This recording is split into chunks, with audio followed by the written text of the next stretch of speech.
ওকে।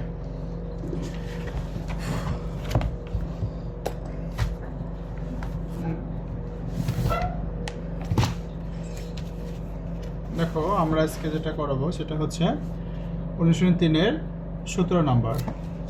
কথা হলো, সমস্যা নাই। একটি চৌবাচ্চা কত পানি ধরছে দেখো, 19,200 লিটার পানি ধরে। এর গভীরতা দেওয়া আছে 2.56 মিটার এবং প্রস্থ দেওয়া আছে 2.5 মিটার হলে দৈর্ঘ্য কত? প্রস্থ আছে, গভীরতা মানে উচ্চতা আছে, দৈর্ঘ্য বের করতে বলছে। তো আমরা প্রথম যে জিনিসটা জানি কি, আয়তনকে যখন আমরা ক্ষেত্রফল দ্বারা ভাগ করব, আয়তনকে ক্ষেত্রফল দিয়ে যখন ভাগ করব তখন কিন্তু আমরা কি পাবো? দৈর্ঘ্য পাবো।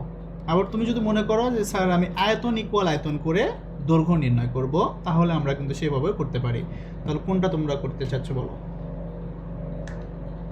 আয়তন চাচ্ছ? আয়তন ইকুয়াল আয়তন করে দাও। আচ্ছা, তাহলে আয়তন ইকুয়াল আয়তন যদি করে নাও, তাহলে এই যে চৌবাচ্চা কোনো জিনিসের মধ্যে যখন পানি ধরবে বা রাখা হবে, সেটা হতে পারে একটা মগ অথবা একটা জার, কোনো কিছুর মধ্যে, তখন কিন্তু পুরো জায়গাটা কিন্তু দখল করে, মানে ওইটা কিন্তু ওই পুরো জায়গার আয়তন দেওয়া থাকে, পানি ইনডিরেক্টলি সেটা আয়তন দেওয়া থাকে। তো আমরা 17 নাম্বার দিলাম। প্রথমে আমরা এই লিটারকে আমরা কিসে প্রকাশ করব? ঘনমিটারে। কিসে প্রকাশ করব বলো তো? ঘনমিটারে। তো আমরা জানি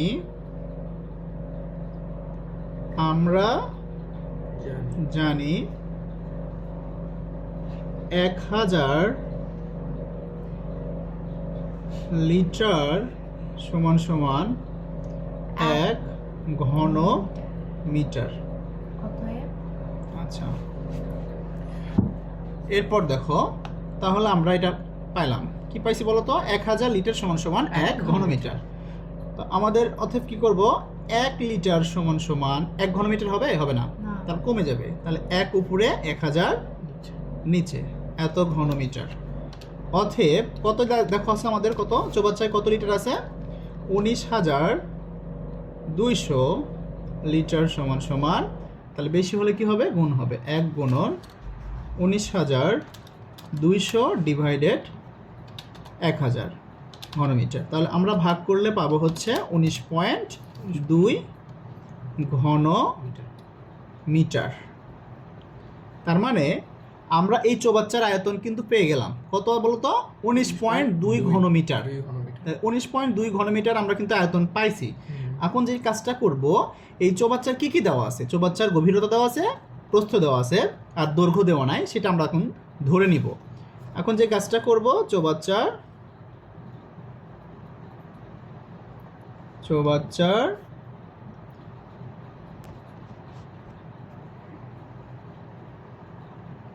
দেওয়া আচ্ছা, আগে লিখে নিলে এটা ভালো হয়। চৌবাচ্চার প্রস্থ দেওয়া আছে হচ্ছে কত দেখো তো? 2.5 মিটার।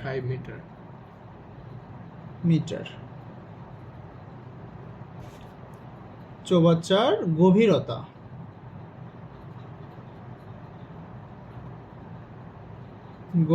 দেওয়া আছে কত বলো তো? 2.56 মিটার। 56 মিটার ধরি।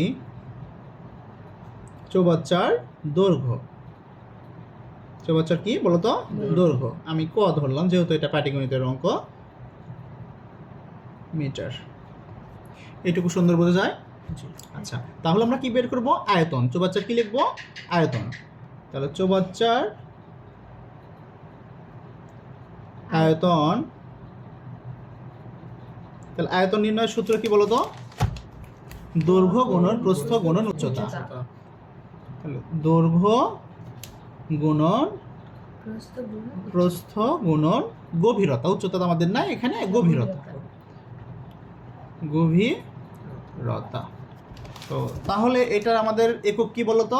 একক হচ্ছে ঘনমিটার। একক কি বলতো? ঘনমিটার। এখন আমরা দৈর্ঘ্যের মান বসাবো। দৈর্ঘ্য কত আছে? দৈর্ঘ্য যেহেতু আমরা জানি না, ক ধরে নিয়েছি। ক গুণন প্রস্থ 2.5 গুণন গভীরতা 2.56 ঘন মিটার। তাহলে গুণ দাও এটা, শুধু এই দুটো সংখ্যা গুণ করো। 2.5 গুণন 2.56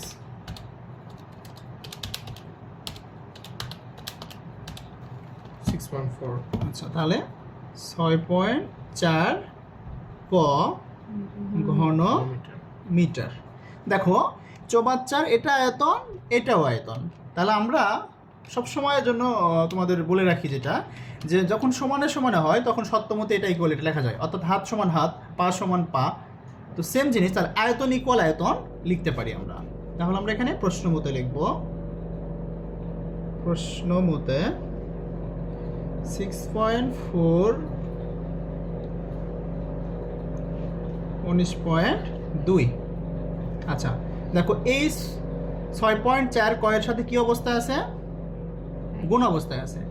তাহলে এইটা আমরা কটা রেখে দিলাম, আর এটা গুণ আছে, ওই পাশে গেলে কি হবে বলো তো? ভাগ হবে 6.4। এরপর আমরা যেটা করব, ভাগ করে নিব।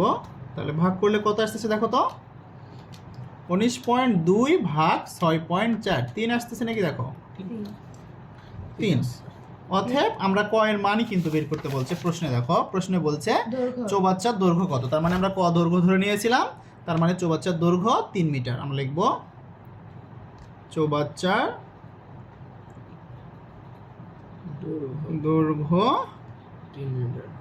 3 মিটার। এটাই আমাদের অ্যান্সার। ওকে।